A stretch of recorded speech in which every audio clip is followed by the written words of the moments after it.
அனைவருக்கும் வணக்கம். குவாரா என்பது என்னுடைய பெயர். பெற்றோர்களின் செல்ல பிள்ளையாக வளர்ந்த நான் 12 வயதை பூர்த்தி செய்திருந்தேன்.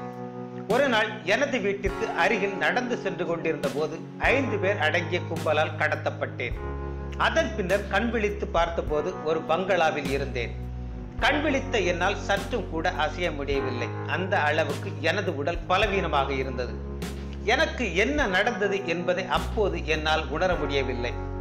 4-5 பெண்கள் ஒன்று சேர்ந்து எனது உடலை சுத்தப்படுத்தினர்.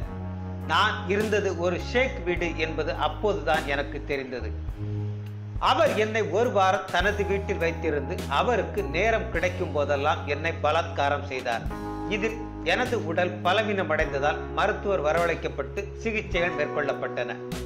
அதன் பின்னர் ஒரு வாரம் கழித்து நான் வேறொரு நபரின் வீட்டில் இருந்தேன். அதுவும் பெரிய பங்களாவாக இருந்தது. அந்த நபரின் வீட்டில் சுமார் 1 மாத காலம் பாலியல் வன்கொடுமைக்கு ஆளானேன். அங்கு என்னை விட வயதில் மூத்த பெண்களும் வந்து செல்வார்கள். ஆனால் நான் மட்டும்தான் அங்கு நிரந்தரமாக தங்கியிருந்தேன். நான் வயதில் சிறிய பெண் என்பதால் அங்கு வரும் வயதில் மூத்த பெண்கள் என்னை பார்த்து பரிதாபப்படுவார்கள். நான் அனுபவிக்கும் வேதனைகளை அவர்களால் உணர முடிந்ததை தவிர ஒன்றும் செய்ய இயலவில்லை. என்னுடைய ஒவ்வொரு இரவுகளும் நரகமாய் கழிந்தன. இப்படி பல்வேறு ஆண்களுக்கு பல இரவுகள் இரையாக்கப்பட்ட எனக்கு 17 வயதானது. சுமார் 5 வருடங்கள் பாலியல் தொழிலாளியாக பயன்படுத்தப்பட்ட நான் எங்கு இருக்கிறேன் என்பதே தெரியவில்லை. ஒருமுறை நான் இருந்த பகுதிக்கு பெண் போலீஸ் ஒருவர் வந்து என்னை அடித்து உதைத்தார். அவர் எதற்காக என்னை அடிக்கிறார் என்பது தெரியாமல் சத்தம் போட்டு அழுதேன். அவர் என்னிடம் உனது பெயர் என்ன என்று கேட்டார். அதன் பின்னர் நீ இங்கிருந்து செல்ல விரும்புகிறாயா என கேள்வி எழுப்பினார். அப்போதுதான் நான் 12 வயதில் கடத்தப்பட்ட விவரத்தை அவரிடம் கூறினேன். அதன் பின்னர் எனது சொந்த ஊரான ஹைதராபாத்திற்கு என்னை அழைத்து சென்றனர். ஆனால் அங்குதான் எனக்கு பேரதிர்ச்சி காத்திருந்தது.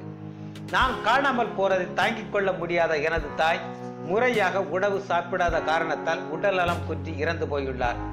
எனது தந்தையும் தற்கொலை செய்து கொண்டார் என்று தகவலை கேட்ட எனக்கு இந்த உலகில் நாம் இனி வாழ்ந்து என்ன பயன் என்று தோன்றியது. அதன் பின்னர் தன்னார்வ தொண்டு நிறுவனத்திடம் ஒப்படைக்கப்பட்ட எனக்கு அவர்கள் மனநல ஆலோசனை வழங்கினார்கள். கணினி மையம் ஒன்றில் கணினி பயின்ற நான் தற்போது அங்கு ஆசிரியையாக பணியாற்றுகிறேன். இந்த சந்தர்ப்பத்தில் தான் எனக்கு ராகுலின் அனுபவம் கிடைத்தது.